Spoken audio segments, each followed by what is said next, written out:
speed, he's got power. I know he's moving up in weight class, can he carry it?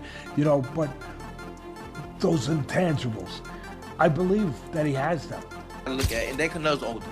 Crawford has the ability, but he's small, you know, and he can look bigger Crawford could look bigger in the weigh-ins and all that stuff, but it's always the difference. When you get in that fight with somebody, you can tell. Same thing with Jamel. Jamel fought him, the twin, he fought Crawford, and in all the stuff, the weigh-ins and the press conference. Too fast and too smart for Canelo. Even Canelo is a good boxer. I'm not saying like nothing from not taking nothing. Canelo Alvarez versus Terence Crawford is being hailed as the biggest fight of the year, and Teddy Atlas has delivered his unfiltered breakdown. According to Atlas, Crawford has all the tools to win regardless of weight class. He praised Crawford's discipline, skill set, and adaptability, while questioning whether Canelo is still the same fighter he once was. Atlas argued that the Mexican superstar has lost the hunger and drive that made him great, pointing to recent performances as proof of decline. He even went as far as calling Canelo overrated compared to Crawford, insisting that Crawford's sharpness and motivation make him the favorite in this clash. Urgency's not there, the fire's not there. At least it wasn't there a week ago. At least I say that. It wasn't there a week ago. Maybe it'll be there now. Maybe he's the kind of guy that, and I get it, that at this point in their career, it has to be a big fight to get up. That Canelo can't get up for these fights. He couldn't get up for that fight. All right, if you want to go down that road, go ahead. But my road is still possible. That he got old, that just doesn't have that fire no more. Oh my God, I'm gonna say this one.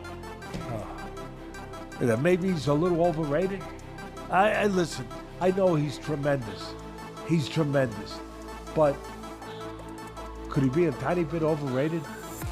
If you look at some of his biggest fights, the fights where you had to be great to win, that you fought great fighters or near great fighters, you know, you can make the argument that he lost the first Triple G.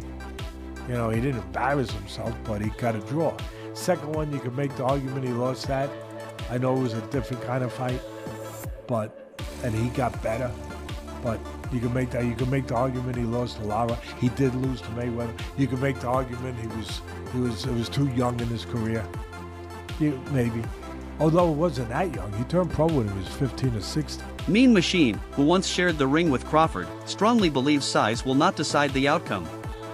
He argues that Crawford's superior skill set and intelligence inside the ring make him too smart for Canelo. In his eyes, the difference in natural size cannot outweigh Crawford's ring IQ, timing, and adaptability. He described Crawford as one of the most calculated fighters of his generation, able to adjust mid-fight, control pace, distance, and rhythm, and said those elements matter more than sheer power or weight. For Crawford, Canelo's too big. Right now, my position changed. I think Crawford is too fast and too smart for Canelo. Even Canelo is a good boxer. I'm not saying like nothing from not taking nothing from Canelo, but the way like when you say like, oh, he's too big, when you see Usyk fights and what Usyk did to the big guys like Joshua and Fury, so the size of that doesn't matter. I think the skill level matters, and Crawford, he gained weight, but I think he's gonna be like even faster, and like his head works good in the ring. He's like boxing IQ is just on top. So I would say 50-50, but right now I'm kind of leaning more to Crawford. And that's just because of what you saw Usyk do? It's not like I'm just giving an example, like size doesn't matter in the boxing. When they say like, oh, like Canelo is big and he's fighting like 175, 168, and Crawford is moving from like 147, 154. So I'm just putting an example that size doesn't matter, and like that the fighter makes the fight. I think it's just like that I see that Crawford's training and that he's big too right now. So he gained weight, but not like lots of people gain weight like that sloppy weight, like I would say like fat, but he looked like strong, massively strong. So I think it's gonna be good. How did Terence feel physically when you faced him? Like, how is his strength? Because yeah, a lot of people do make the point that Canelo's just maybe too big, too powerful for Crawford. Um, Crawford, I wouldn't say like his punches was like super strong, but his timing and accuracy is the what makes difference. Mean Machine also drew a striking comparison to Canelo's 2013 fight against Floyd Mayweather. Back then, a young and less experienced Canelo was schooled by Mayweather's speed, defense, and ring generalship. He believes Crawford can use a similar strategy, smart counterpunching, precision, and movement to frustrate Canelo. However, he acknowledged that this time Canelo was far more seasoned, having faced elite opponents and developed patience and adaptability since that loss. But they just throw, and he throws like his calculation for the punches and like timing and aiming to the right spots is just like on another level. Do you think that's going to be the thing that complicates the fight the most for Canelo? I think so, yeah. And like, yeah, like we can go back a little bit to Mayweather Canelo, and Canelo was young and like Mayweather smart, but it can be like familiar fight like that. Even Canelo right now have more experience, and Crawford is still on his prime. So yeah, it is. From just your experience, you knowing boxing, like how do you think the fight will play out? Do you think it'll be a slow fight? Do you think it'll be tactical? Like, do you think Crawford? I think it's gonna start a little bit slowly. They're gonna be careful with each other just to kind of like measure each other and see where they at. And like they're like that's what like they're like champs and they're like great ones. They just don't go like crazy like from the first round. Former world champion Regis Prograis, however, disagrees with the idea that Crawford's punches will trouble Canelo. He highlighted Canelo's granite chin and history of absorbing shots from naturally bigger and stronger fighters. Still, Prograis admitted that Crawford's skill, stance switching, and tactical brilliance keep him dangerous. He sees Crawford as capable of winning on technique and determination, but doubts his power will hurt Canelo. I think that Crawford has the ability to outbox Canelo. You gotta look at, and then Canelo's older. Crawford has the ability, but he's small, and he can look bigger in. Crawford could look bigger in the weigh-ins and all that stuff, but it's always a difference. When you get that fight with somebody, you can tell. Same thing with Jamel. Jamel fought him, the twin. He fought Crawford, and in all the stuff, the weigh-ins and the press conference, Jamel looked like the bigger man. His head, his neck, everything looked bigger. But when they got in the fight, you can tell. You can see who really was the bigger man. And I think that's the same thing. Crawford is putting on weight, but it's not weight. Like Canelo had the weight already. He doesn't have to put on muscle. He doesn't have to do that. He's already big like that. But I think that Crawford does have the style. He does have the style to beat him. If you look at the people that beat him or gave him troubles, Irislan, De Lara, Austin Trout, Floyd, and Bivol, they gave him trouble and stuff like that. And Skull moves around a little bit too. So I think that Crawford has that, but I don't know how Crawford is going to respond when he gets hit. Same thing with Jamel. Jamel was undisputed at 154, and Canelo hit him and shit. Jamel was like, hell no. Jamel took a knee, So it's a big difference. And Crawford had that one fight at 154, and he didn't, Madrimov would touch him up a little bit. And this is nowhere close to Madrimov. You talk about Canelo. Now, if it was just another bigger guy, I would go with Crawford. But you talk about a great. This might be. People might kill me for it, but well, not really. But this might be the best Mexican fighter ever. One of them, at least, right? Jose Vargas Jr., who has sparred with Crawford, echoed this skepticism. Having felt Crawford's punches firsthand, Vargas claimed that while Crawford is sharp and accurate, his shots aren't heavy enough to truly bother a fighter like Canelo. He reminded that Alvarez has faced the power of much larger men and survived. Yet Vargas did not dismiss Crawford entirely, stressing that timing and precision can sometimes matter more than raw power. All we're doing is putting the final touches. I've been sparring Ron Ellis. This guy is a dog, bro. He's been getting me ready. He's been Canelo's sparring partner. Shout out to my guy Ron, man. He tries to knock me out every single sparring. This guy fights at 68.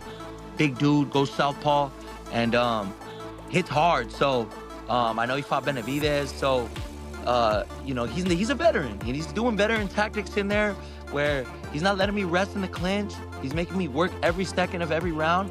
And I got something for Callum. I got something for the whole boxing world. And, I feel you're just as good as your preparation. And we've been doing the road work. We've been doing the mountain work. I've been recovering hard. I've been getting my rest. I haven't been drinking no dark sodas. Bro, I'm feeling like Tyson Fury right now, bro. Mickey Bay took a more controversial stance, accusing Canelo of cherry-picking by taking this fight. Bay suggested that Alvarez has historically chosen opponents at the right time, and in this case, picked Crawford as a smaller man moving up in weight. Critics argue this narrative has created backlash, questioning the fairness of the matchup. Even so, Bay admitted Crawford's intelligence and adaptability mean he can't be written off, even against a naturally bigger Canelo. Size comparison type of a thing to make it seem like it's not a type of cherry pick that he has to go up into this battle. No, he a lot bigger. See, people looking at height. Height don't got nothing to do with weight and where you've been fighting at. Like, Terence put his weight on, so it's a difference. No, Canelo's a lot bigger, like, hands down. Like, just mass, as far as mass, he naturally that thick. You know, he got to come down. Terence, just because your weight is up there, that don't mean that. That's like putting a dude, Benavidez, as a heavyweight. He might walk around at 205 or whatever. That don't mean he a heavyweight though. So Canelo is by far the bigger man. We didn't seen him hit dudes 6'3", 6'2" in the arm and hurt him. Like, he didn't hurt Kovalev, light heavyweight. So I mean, didn't he have a light heavyweight title? Well, when he fought Kovalev? Just period at light heavyweight. Didn't Canelo win the light? Didn't? Nah, he just Kovalev. That's it. Oh, okay. Well, he might have only fought there a couple times, but the fact that he fought up there though, and he fought way up in light heavyweight, and he been in super middleweight for a minute, so he the bigger guy for sure.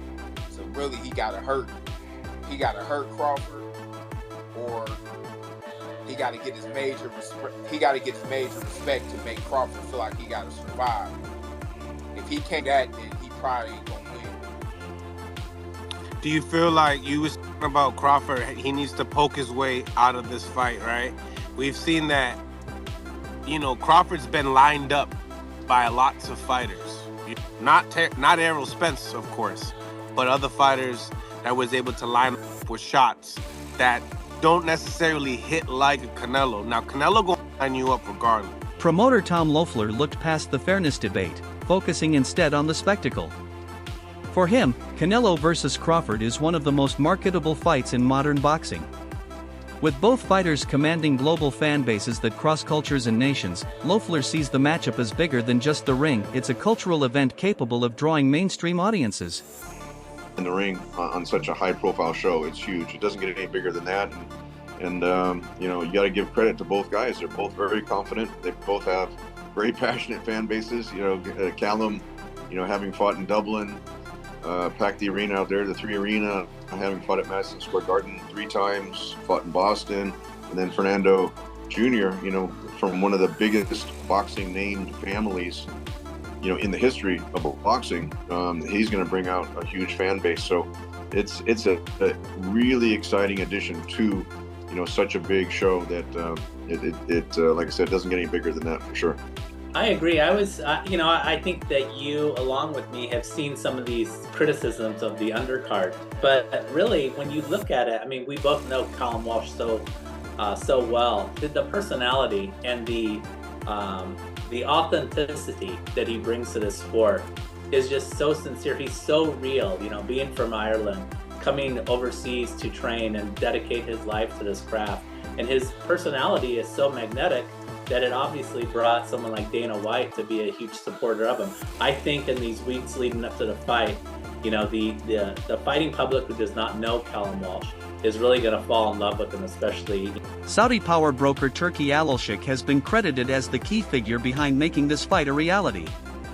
Critics argue his financial influence pushes for spectacle over competitiveness, pointing out the size difference as a built-in disadvantage for Crawford. Still, without Al-Sheikh's backing, the fight likely wouldn't have been possible. His vision ensures fans get to witness a once-in-a-generation event, whether or not it's the right matchup. And Benavidez Jr. Canelo, would have mopped up all of these dudes, bro. Would have mopped up all of these dudes. Like, when we're coming out and saying that this is a complete mismatch, and this is a joke, and this is a fantasy fight, you know what I'm saying? That Turkey Al-Sheikh dreamed of, and we know he's a big Crawford fan, knowing, you know, the level of star power that Canelo Alvarez has, and he had the bag to make this fight happen. It doesn't mean that it's a logical fight for boxing, bro. At the end of the day, man, you know, you guys tell me if Terence Crawford would have beat Triple G. Tell me if he would have beat Billy Joe Saunders. Tell me if he could beat Bivol, even though, yeah, Canelo didn't beat Bivol, but tell me if he could have beat a Sergey Kovalev. And the other loss Canelo has to Mayweather, man. Crawford, you know, nobody in the world I felt could have beat Mayweather in the height of his career, bro. Tell me if Crawford, bro, would have just flat out went in there and beat a guy like Miguel Cotto, Daniel Jacobs. You know what I'm saying, bro? Like, it's the level of competition that Canelo faced, man. And these dudes that he went in there to beat. You know, Terence Crawford is nowhere, you know, has fought nowhere near the level of competition that Canelo Alvarez has fought. And I've had some comments talking about, you know, you talk about we're going off of our emotions and you're going off of your emotions. You're not giving no facts, bro. Like, this is all facts right here, bro. The fact of the matter is, bro, Canelo Alvarez has fought at light heavyweight. The fact of the matter is, Terence Crawford has only fought once at 154 pounds. And the fact of the matter is, he was getting touched up by those right hands all night, bro. By Majumov. That's the fact, bro. The biggest, most dominating fight he ever had was against Trainer Dave Coldwell highlighted Crawford's versatility as the ultimate key. He emphasized Crawford's ability to switch stances, use angles, and disrupt rhythm, paired with excellent footwork that prevents him from being cornered. Against Canelo, who thrives on cutting off the ring, this mobility could decide the fight. Coldwell believes Crawford's discipline, IQ, and movement are more important than power in this matchup. I've always fancied Crawford. I just think he's different. I think there's something about him. I think if you add what Crawford's good at, his brain, he can switch, he's very good as a southpaw. His judgment of distance is fantastic. His punch picking is fantastic. He's got good legs. When you add what, and he can pop. I mean, listen, he might. I'm not saying he's got the power to hurt Canelo, but he might have the power to surprise Canelo a little bit and just sting him and just. But when you look at what Crawford does well, and then I look at this version of Canelo, as Canelo's got on, his punch rate's gone down. That's it for today's video. Stay tuned for more updates.